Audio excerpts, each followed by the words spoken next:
ഹരേ കൃഷ്ണ. പാപമോചിനി ഏകാദശി. ഹൈന്ദവ വിശ്വാസം അനുസരിച്ച് വ്രതങ്ങളിൽ ഏറ്റവും ശ്രേഷ്ഠമാണ് ഏകാദശി വ്രതം. 2026 മാർച്ച് 15 പാപമോചിനി ഏകാദശി വരുന്നത്. ഈ ഏകാദശിയുടെ പ്രത്യേകതയെക്കുറിച്ചും അതിന് പിന്നിലെ ഐതിഹ്യത്തെക്കുറിച്ചുമാണ് ഇന്നത്തെ വീഡിയോയിൽ സംസാരിക്കുന്നത്. പേര് സൂചിപ്പിക്കുന്നത് പോലെ തന്നെ പാപങ്ങളിൽ നിന്ന് മുക്തി നൽകുന്ന ഏകാദശിയാണ് പാപമോചിനി ഏകാദശി. അതായത് ഭക്തർ അറിഞ്ഞോ അറിയാതെയോ ചെയ്തുപോയ പാപങ്ങളിൽ നിന്ന് മോചനം നൽകുന്ന വ്രതമാണിത്. ചൈത്രമാസത്തിലെ കൃഷ്ണപക്ഷത്തിൽ വരുന്ന ഏകാദശിയാണ് പാപമോചിനി ഏകാദശി.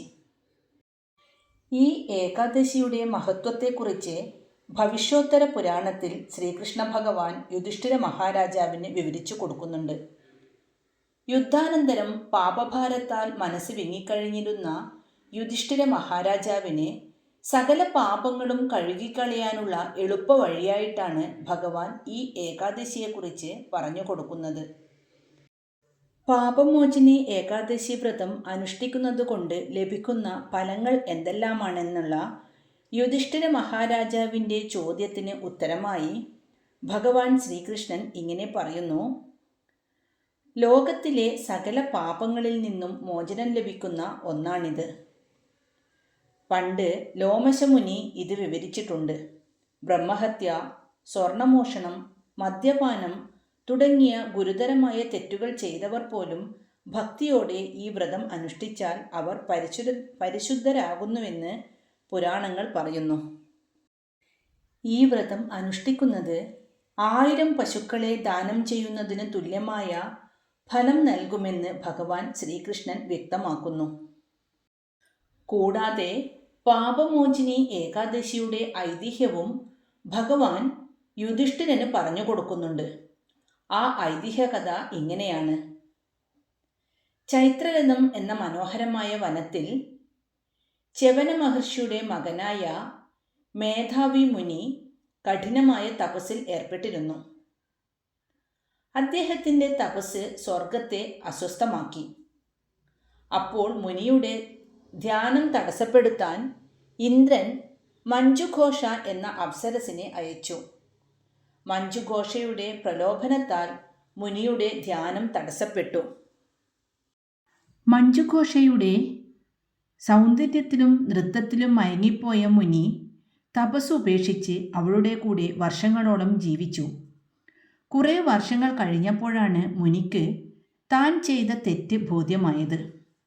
ഇതിന് കാരണക്കാരി മഞ്ജുഘോഷയാണെന്ന് കരുതിയ മുനി മഞ്ജുഘോഷയെ "നീ ഒരു പിശാചായി മാറിപ്പോകട്ടെ" എന്ന് ശപിച്ചു. തൻ്റെ തെറ്റിൽ ഖേദിച്ച മഞ്ജുഘോഷ മുനിയോട് ശാപമോക്ഷത്തിന് അപേക്ഷിച്ചു. ഇതിൽ മനസ്സലിഞ്ഞ മുനി അവളോട് ചൈത്രമാസത്തിലെ കൃഷ്ണപക്ഷ ഏകാദശി ഭക്തിയോടെ അനുഷ്ഠിക്കാൻ നിർദ്ദേശിച്ചു. അതായത് പാപമോചിനി ഏകാദശി. തൻ്റെ പാപങ്ങൾ കഴുകിക്കളയാൻ മുനിയും ഇതേ വ്രതം തന്നെ അനുഷ്ഠിച്ചു. അങ്ങനെ വ്രതം കൃത്യമായി ഭക്തിയോടെ അനുഷ്ഠിക്കുകയും ഭഗവാൻ നാരായണനെ ആരാധിക്കുകയും ചെയ്ത മുനി തൻ്റെ ആത്മീയ ശക്തികൾ വീണ്ടെടുത്ത് പാപങ്ങളിൽ നിന്നും മുക്തനായി. 2026 മാർച്ച് 15 ഞായറാഴ്ചയാണ് പാപമോചിനി ഏകാദശി വരുന്നത്. മാർച്ച് 14 ശനിയാഴ്ച രാവിലെ 8:10 ഏകാദശി തിഥി ആരംഭിക്കുന്നത്.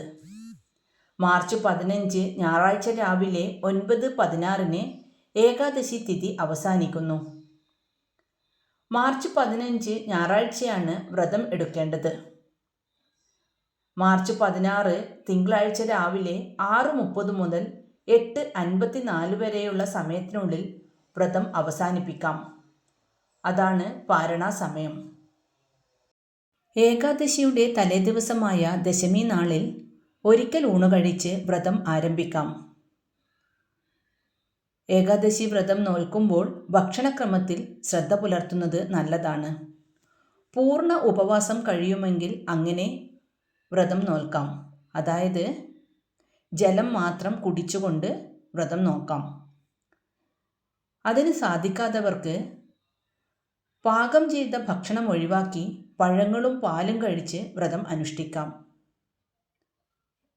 അതിനും പറ്റിയില്ലെങ്കിൽ അരിഭക്ഷണം പൂർണ്ണമായും ഒഴിവാക്കി ഗോതമ്പ് കൊണ്ടുള്ള വിഭവങ്ങളോ കിഴങ്ങ് വർഗ്ഗങ്ങളോ ഒരു നേരം മാത്രം കഴിച്ച് വ്രതം നോൽക്കാം. കഴിയുന്നതും എല്ലാ ധാന്യവർഗ്ഗങ്ങളും ഒഴിവാക്കുന്നത് നല്ലതാണ്. ഉള്ളി, വെളുത്തുള്ളി എന്നിവ ഒഴിവാക്കുന്നതും നല്ലതു തന്നെ. പകലുറക്കം ഒഴിവാക്കുക, മദ്യപാനം, മാംസാഹാരം എന്നിവ പാടുള്ളതല്ല.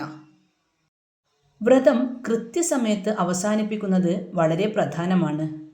മാർച്ച് 16 രാവിലെ 6:30 മുതൽ 8:54 വരെ തുളസി തീർത്ഥമോ ശുദ്ധജലമോ കുടിച്ച് വ്രതം അവസാനിപ്പിക്കാം. ഏകാദശി ദിനത്തിൽ ജപിക്കേണ്ട പ്രധാന മന്ത്രങ്ങൾ ഇവയാണ്. അഷ്ടാക്ഷരി മന്ത്രമായ ഓം നമോ നാരായണായ. ഈ മന്ത്രമാണ് ഏറ്റവും പ്രധാനപ്പെട്ടത്. കൂടാതെ ദ്വാദശി മന്ത്രമായ ഓം നമോ ഭഗവതേ വാസുദേവായ. വിഷ്ണു ഗായത്രി മന്ത്രമായ ഓം നാരായണായ വിദ്മഹേ വാസുദേവായ ധീമഹി തന്നോ വിഷ്ണു പ്രചോദയാത്. കൂടാതെ വിഷ്ണു സഹസ്രനാമ സ്തോത്രം, നാരായണീയം, ഭാഗവതം, ഭഗവത്ഗീത എന്നിവയൊക്കെ പാരായണം ചെയ്യുന്നതും ഇരട്ടി ഫലം നൽകും. മനസ്സിലെ കൽമഷങ്ങൾ കഴുകിക്കളയാൻ ഈ വ്രതം നമ്മെ സഹായിക്കട്ടെ. എല്ലാവർക്കും ഭഗവാന്റെ അനുഗ്രഹം ഉണ്ടാകട്ടെ. വീഡിയോ ഇഷ്ടമായെങ്കിൽ ഷെയർ ചെയ്യാനും ചാനൽ സബ്സ്ക്രൈബ് ചെയ്യാനും മറക്കരുത്. നന്ദി.